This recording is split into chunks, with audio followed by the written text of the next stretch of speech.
Here, who here was able to watch part of, because it was 5 hours long, this testimony yesterday. I watched about 30 minutes. Yeah, I was in and out all day long, because of course it comes at a time in our day where, well, what time was it yesterday? It was, this morning it started at 7 o'clock. Yesterday, oh my gosh, I'm blanking on what time it started. Anyways, it was at a time that we were here, but it was ending our day. So let us know what your experience has been like and how interested you are in what is happening this morning. It's historic. It's the fact that, you know, we were all around at a time when Facebook just started, you know, and I was personally in, well, I couldn't get on until I was in college, but I believe I was in high school when you could start. I was a senior in high school going into college, so and we had just gotten our school email accounts for college. And so I got my first Facebook account and I abused the system. I did. What did you do? I tried to Facebook friend every single person that went to Wake Forest. It's just like, is that a big no-no? I've never met you. Yeah, it was a big deal. But and I got cyberbullied. That was the whole thing. Oh, really? Yeah, somebody created a Facebook page saying, who is this girl trying to like everyone at Wake Forest before she gets here? But that's so quintessential Ariane. Like, she wants to, like, be everyone's friend, hug everyone. If you could give virtual hugs, you would have on I still Facebook. don't like that girl. Her name is Jenna. Jenna, did you ever see her on campus? Yes, I did. Okay, well, see here, that's sort of... Did you ever become friends on Facebook? No, we never became friends in real life. In You're real a mean life. person, Jenna. You know, no bullying. Remember my no bullying zone thing? Yes. That's sort of this whole conversation, I feel. As I'm watching it, I'm thinking, what are the rules? Because it all came at a time where it's very this generation, where even the people asking him questions, they didn't have it when they were in high school, in college, way into their adulthood life. Right. And Mark Zuckerberg was this guy in college who decided to create, you know, this social networking platform. And at the time, he didn't know where it would go. Do you think that the guy, and we all seen The Social Network, the movie that was based around him, Justin Timberlake was in it. If you haven't, you should check it out because it really gives you that backstory and all the drama that went on and behind the scenes. Now Zuckerberg is married. He has a kid. I believe another kid's on the way.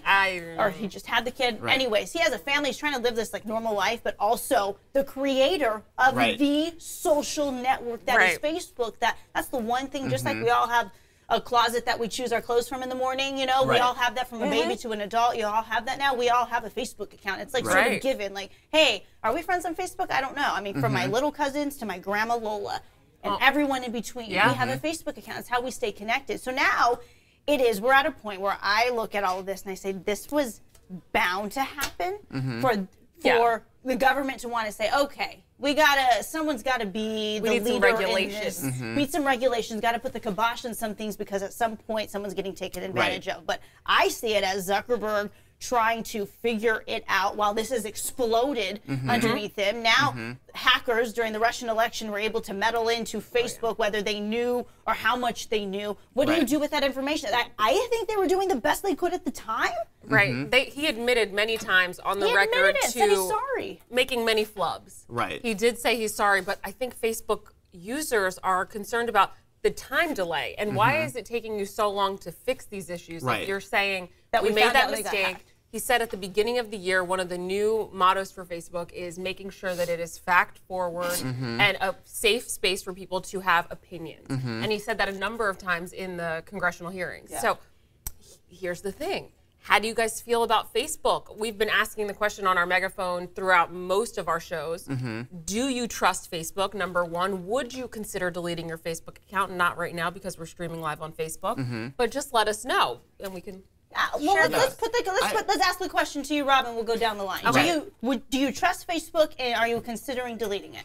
Okay, one, I cannot delete it because it's required for work. It's true story. Let's just be honest. Isn't that wild that now in the television industry we are, well, what are we without Facebook? Exactly. Streaming this, that's how we get our likes, how we get information out to you. Exactly, but here's the other thing too. It's required just in my day-to-day interactions sometimes with my wife, with different social events, things going on. So it's more or less, it's it's kind of part of the fabric of our existence. Sure. Now, here's the thing. That's how we view it, right? My little brother, who's 18, he's finishing up his first year at UC San Diego. Okay. He only got a Facebook account this year because he had to get one for school. He was anti-Facebook the whole time. He's like, I don't need a Facebook account. For all the old people. And exactly. We're so old, his teenage generation, they're totally anti-Facebook, at least amongst his peers. And so he is only on Facebook lately just because he kind of is just there, and every once in a while he'll like something. Here's another thing too. A friend that's my age, just turned 40 this year. He just got a Facebook account. So there's some people, he just felt like over all the years, he finally he resisted, and he felt like he needed to get on board. And then he added all his high school friends, and now he's having that whole fun experience about, being able to check out what people are up to, reconnecting with your, friends from your past and things like that. So it's just interesting. I feel like it's just becoming required, whether it's for school, for your job, or just for your social interactions. Even more people are joining. I think people aren't actually dumping Facebook as many people say they will. They're just, I don't see it really happening. So again, the question, do you trust Facebook, and are you considering dropping the account altogether, deleting it? My answer to that is I do continue to have faith that Facebook will figure this out in life. I think we all make some mistakes. Right. And if we can be man or woman enough to step up to the plate and say, I'm sorry, I see it. That was never the intention when starting this. Things have gotten kind of out of hand. He's been the leader of his own ship. You know, I mean, Zuckerberg is really out of college. This is a guy who's a self-made billionaire, my friends. I mean, I look at all of this and I go, okay, it doesn't surprise me that we're here, because I think it needed to, not needed to. It was going to happen at some point in terms of regulation. Where will this go now? But back to the question, I do trust Facebook, and I'm not deleting my Facebook account. And that's where I stand. I love Facebook, not as much as Instagram, but I do love Facebook for the ease of communication. Whether it's, I know that doesn't make a lot of sense. Facebook owns Instagram, but keep going. True story. But what people are saying here, I'll read one of the comments that came up. Everything evolves. This is from Mary Hamilton. Everything evolves and takes time. Obviously, we need stricter laws and watchdogs for safety over the internet, period. And that includes Facebook. And I would agree with her in that. It concerns me that my data could have been sold to a company that had involvement in the election. That scares me. It especially scares me that it could have been Russia. But I love Facebook. I love the interaction there. I also kind of love that they remind me when I Googled something, like a furniture piece, and then it reminds me in an ad that I wanted that furniture piece. It's like that's... I'm not against it. I know to some people that's creepy, and it's been a big conversation in my friends group, like, oh my God, how weird. I was just talking about red glasses and all of these red glasses. Hey, it's been convenient that, hey, I was shopping for red glasses. Exactly. They're just trying to help you on your journey. They're just trying to help you. They do. I have purchased so many things out of the Facebook app because it reminds me, oh, I loved that table, and then it'll suggest other really similar tables. But I think other generations will say that is an invasion of privacy. That's exactly what they're saying. You got to go on the back end and turn the speaker off. There are ways in which you can shut those things down. Are you willing? Do you care enough about the information you're putting out there to want to go through that extra effort to do it? For me, I have always been really skeptical of social media. So when I say I trust Facebook, I don't mean I trust it with my life. I have always been absolutely skeptical that, of course, the information that I'm putting out into this universe bubble out there, that it's going to spread. So I just reserve some parts of my life that I don't want out there. Even when it comes to my social security number. Oh yeah, no. Of course not like on any, but even like verbalizing, even over the phone or even in a text message. Oh no, numbers, we don't play that game. I'll tell Caesar like 3 numbers yes, here. We do I'll that text too. 3 numbers, and then I'll telegram the other 3 numbers. No, I'm super skeptical about everything. So I see Facebook as this space where the information I'm putting out there, people can Google that about me. People can. I'll tell them my first and my last name. It's out there. If I'm putting it out onto Facebook, I expect that it's going to because I know, how does Facebook survive? It's a business. It's advertisement dollars. We know that. Don't be dumb. Know what you're getting yourself into. Here was my hiccup with Facebook. Okay. I just recently found out that you can send money through Facebook. See, I don't play those games. I have never typed my credit card information, my bank account information, and yet somehow Kirsten was able to send me money, and it went directly into my checking account. Dude, that's I didn't weird. have to receive But do you the have money. Venmo? Yes, I have Venmo. Okay, so when putting it, that's why I don't have Venmo. Because when you put it in one platform, it's out there in the universe. So friends are like, why don't you have Venmo? I'm like, I just like, can you write me a check? Like, I'm old school. Girl, in some other way. Like, yeah, somewhere. I don't even have checks. Serio. No, I'm being serious here. But let's see what people are saying on here. Rosalinda Calkins, she says that there is always a risk of putting your info on the internet. So that's why I try to be selective and minimize putting, just like you, my personal information on any social media outlet. Versus Debbie Van Winkle, who's saying, if we delete those apps on Facebook, they already have our information. How is Facebook going to notify us that our information was breached? That came up. So, well, it was supposed to be, and I thought already, because starting at 9, it was 9 o'clock, wasn't it? Oh, I got the message gosh, on that. Anyways, it doesn't matter, all these times and things happening. But at some point, was it on Monday? We were supposed to, Monday, we were supposed to receive some sort of notification whether we were hacked or not. We were supposed to receive a notification from Facebook letting us know if we were or weren't. But I've yet to see anything. Right. I haven't seen it, but here's the thing. Let's just say that you were hacked, and let's say they make changes, or you decide to withdraw from the platform entirely. Yep. Your profile, basically what you think and who you interact with, roughly where you live, all of that stuff that they've collected and sort of made a profile on you, that's out there. That's not coming back. So your name, and because your beliefs and how you interact and some of those main things about you is not likely to change drastically in the coming years. Yeah. So that profile is already owned by all these different data companies, and that's really the big problem, is that, you know, he can have this meeting and he can feel really sorry about all this, and he can apologize, and people, I believe, are taking him at his word and believe that these changes will be significant because the stock price went up. People vote with their Investors wallets. Are happy. Exactly. They're like, okay, it's He going answered the reasonably questions pretty well. Yeah. We're still going to invest. But the reality is that, again, if you're one of the people affected, your profile is out there. And again, unless you change your beliefs about things drastically, you're profiled, and that's something that's brand new. But he was saying, and one of the questions he had answered was that when you do, because someone asked that, when someone erases it, does all the information just go away? And it's to some extent, but he's like, yeah, from our platform, all of it is erased. And yes, if it has already been sold, but he also said that they don't sell. That is not Facebook's thing. They do not sell our information. They collect the information. Third parties like Cambridge Analytica will come in and say, hey, we need to tap into your demos. Who are the females that like dinosaurs? Who are the males that like kittens?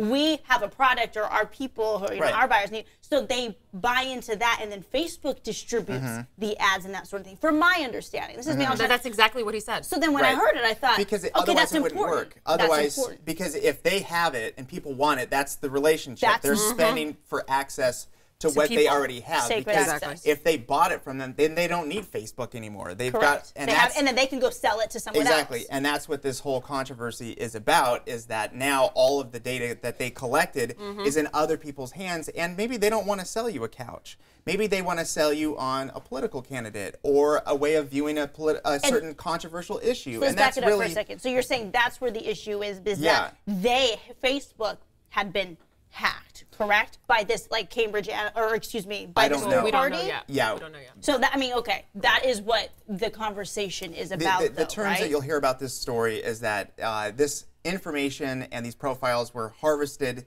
illegally, meaning that all this data was collected not for the purpose that it was intended. So, and the intended purpose is the not selling of our information, but at some point that line was crossed. So they brought up in the meeting yesterday the privacy agreement between Cambridge Analytica and Facebook. Right. And apparently in that verbiage that Mark Zuckerberg did not fully, I guess, maybe read, ingest, in there it said that there could be an issue with selling this data. And one of the congressmen was like, or senators asked the question, if it's in the privacy information and you didn't know it, how do you expect your Facebook users to read the privacy information for Facebook and know that their data could be at risk? Right. That's the new question. I mean, this goes to another thing. We live in a world of unimaginable legalese for everything that we sign. I mean, if you, buying an iPhone, all the paperwork you have to sign just for that, because you're actually getting a loan, and then it's this whole thing. And so when you sign up to use an app, and you want to use your Facebook login, good luck trying to figure that out, because you just want to order dinner tonight through this app, and you don't want to deal with another login and password. So that's what ends up happening, is that you unintentionally sign up and give away all these things, and you kind of know it, but you kind of don't. So we live in a world that, for normal people, for lawyers brought up in this context with Congress and CEO of Facebook, they understand this. But did you see behind him? Not in this particular photo, that's all his lawyers, and they're trying to navigate all these things. So we live in a world that is too complicated just to go through on a day-to-day basis, because we're giving away rights left and right, and we don't really understand that. Before we get into the next topic, we have a shout-out, a birthday shout-out request. Jessica Downey, it is her 30th birthday today. Happy birthday to you. She want to shout out. Happy birthday, I can't sing, girl. Jessica. Hey. Me neither, but I keep going because it's hump day. Oh, yes. You got a hump day out of Megan. I love it. So this is what I'm curious about. One day, Friendster showed up, and that was in my view, that was the original. I know you guys think that's weird. That was the original social network. It was, we got this email one day, hey, you want to sign up for Friendster? And it was connecting people. And then MySpace came along. So did that. And that was the greatest thing ever, but it was kind of clunky and weird. And every creepy. Page, Tom, everyone's friends with Tom. Yes. You're in my bottom 8 friends. He's still around. But at some point, Friendster made some strategic mistake, and then they fell off. And I think it's basically that MySpace was just cooler and more fun, so MySpace showed up. Top 8. But MySpace was so clunky and weird, the interface, it was jarring. Then Facebook was this clean, consistent interface that you knew from one person to the next, kind of what you were going to get. So then they took over because people were wanting it to be simplified. This is a key moment, because is this a mistake that's just too much for people to bear, and then some other social network takes its place? Or is this just a bump in the road where they can keep going? Because right now they have the gravity. They are making so much money. If you look at the growth of online ad sales, it's something like 80% of all of it is Google and Facebook. That is insane. They have basically a duopoly on all the money coming in from advertisers into the online space. They're rich, they're powerful, they can afford to make probably a couple mistakes, because even with the mistakes and even with the perception, they're so powerful, and they're so much of a big part of our lives that people are willing to overlook this stuff. And I heard somebody in Congress yesterday saying essentially that they're being viewed at essentially as a utility. A utility is something that everybody basically uses day to day for their existence. Electricity, phone communications, natural gas. These are things that end up being regulated because everybody needs to use it. So you need to have bookends on what's allowed and what isn't. Are they going to try and pull Facebook into that as well? Because no one really imagined Facebook a decade ago. Right. But then again, no one really imagined smartphones the way that they're being used now, and the data as well 10 years ago. And eventually these things get, the fabric of our lives changed, and it gets pulled in. But here's the thing, people were back in the day, electricity was a luxury, you know, before it was a utility. People were trying to skate over the net neutrality conversation, and I'm hoping that it gets more coverage, especially in a way that we can communicate with the viewers, so that you guys understand exactly what it's doing to your lives, because to see how affected you are and how upset you are about what's going on with Facebook, if you understood how net neutrality worked, you might be upset about that too. The government stepping in to neutralize what it is in which you look up on the internet, or the information that you're getting on the internet. So again, it's that, do you want the powers at hand? Do you want them meddling into your everyday Googling and everyday searching and everyday, communicating with friends? Because I know net neutrality, when we say it, it's like, phew, and then it's easy. Just like you don't want to go into the privacy settings and talk about that. Right. I get it. We're human beings too, with you guys on this. It's one of those things you don't want to talk about it, but that's essentially at the core of it. This is one example of net neutrality conversation. And go ahead. Go ahead. Well, and understand too, this sounds like a surface level thing, but how you get your information and what you're confronted with day to day, this is really powerful because it shapes how you view the world. You know, one of the whistleblowers from Cambridge Analytica, the guy with pink hair, I think his name was Wiley, and let's just say you view him as a controversial character in all this. Sure. What he was saying is that their goal when he was working there was to basically control all the information coming into people's lives. Okay. So, because if they can shape that, then their existence and how they view certain issues can be drastically manipulated in certain ways. At least that was their understanding overall, and that's what they were trying to achieve. So you have to understand that how you interact with the world, what you're looking at online through your news feeds, your Twitter profile is probably pretty specifically tailored to what you believe anyway. What you watch on TV, there's lots of options. There's stuff that tries to be down the middle, but you know, there's bias all over the place. So your interaction with the world, you're kind of already making some of these choices on your own.